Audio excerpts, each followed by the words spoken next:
Hello friends, चलिए इस question को देखते हैं। ये क्वेश्चन में कहा गया है आपका कि उस समबाहु त्रिभुज का क्षेत्रफल ज्ञात करना है जिसकी ऊंचाई कितनी है, 12 सेंटीमीटर। देखिए, क्षेत्रफल ज्ञात करना, अगर मैं ट्रायंगल बनाने की कोशिश करूं, समबाहु त्रिभुज कैसा होता है, जिसकी सभी साइड्स कैसी होती हैं, सेम होती हैं। ठीक है, इक्विलैटरल ट्रायंगल। अच्छा, अगर मैं इसका ये देखूं हाइट, तो ये हाइट अगर मैं इसकी डिस्टेंस को 2x मानूं तो ये कितनी हो जाएगी, क्योंकि ये भी पूरी 2x होती है, और तो ये आधी हो जाएगी x और आधी हो जाएगी x। ठीक है, तो अगर मुझे h निकालना है, हमें पता है कि यहाँ 90 डिग्री बनता है, और h की वैल्यू हमको पहले से ही ऑलरेडी ज्ञात है, कितना है, 12।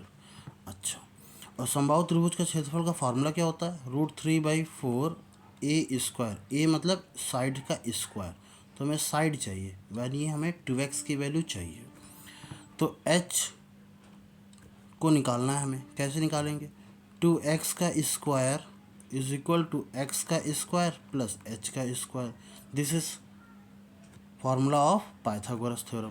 तो ये आ जाएगा 4x square is equal to x square plus h square. ठीक है ना, तो ये उधर जाएगा तो 3x square is equal to h square. तो h is equal to 3x square और इसके ऊपर आ जाएगा रूट, तो h इज इक्वल टू क्या आ जाएगा, 3 अंडर रूट के अंदर 3x। क्लियर, इतनी चीज़ क्लियर है। अच्छा, अगर h की वैल्यू ये आ गई और h की वैल्यू हमें पता है यहाँ पर कितनी है, 12 है। क्लियर, तो अब x की वैल्यू कितनी आ जाएगी, 12/√3।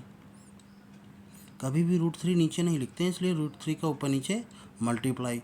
तो x is equal to what, 12√3/3। 3 4 जा 12, x की वैल्यू कितनी आ जाएगी, 4√3, ये आ जाएगी, है ना।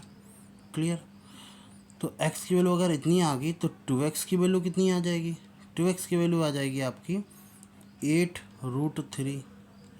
अब 2x की वैल्यू किसके बराबर है, a के बराबर है, क्योंकि ये साइड पूरी a मानी जाएगी। तो फार्मूला हमारे पास ये होता है, इसका फार्मूला देखते ज़रा सा क्या है, area of triangle is equal to what, √3/4 और a स्क्वायर मतलब हो गया 8√3 और इसका क्या हो जाएगा, स्क्वायर। तो ये आ जाएगा आपका √3/4 इंटू 8 का स्क्वायर करेंगे तो 3 आ जाएगा। 4 2 जा 8, 8 2 जा 16 और 16 3 जा कितना होता है, 48√3। तो हमारा ऑप्शन नंबर सी सही हो जाएगा। ठीक है, अब इस क्वेश्चन को समझ लिया अच्छे से। इस क्वेश्चन को डायरेक्टली कैसे करेंगे, यानी कि एक कॉम्पिटिटिव एग्ज़ाम के माध्यम से कैसे करेंगे, ये तो तरीका नहीं होना चाहिए, ये बहुत तो उसके लिए आपको ये पता होना चाहिए कि जो h होता है वो √3 टाइम्स ऑफ x होता है, ये आपको पता होना चाहिए, याद होना चाहिए। तो यहाँ पर सॉरी, ये क्या कर दिया हमने, ये सही तो है, सही तो है। तो h की वैल्यू कितनी आ गई, 12, तो x की वैल्यू कितनी आ जाएगी, 12/√3। ठीक है, और 2x की वैल्यू कितनी आ जाएगी, 2x की वैल्यू आ जाएगी 24/√3, और यही आपका a की वैल्यू भी है। ठीक, तो √3/4 इंटू 24 इंटू 24 अपॉन में √3 का करेंगे तो 3 आ जाएगा। 4 3 12, 12 इसके काट दिए, 12 दूनी 24, 24 दूना 48√3। तो ये फटाक से इस तरीके से सॉल्व होगा। ओके।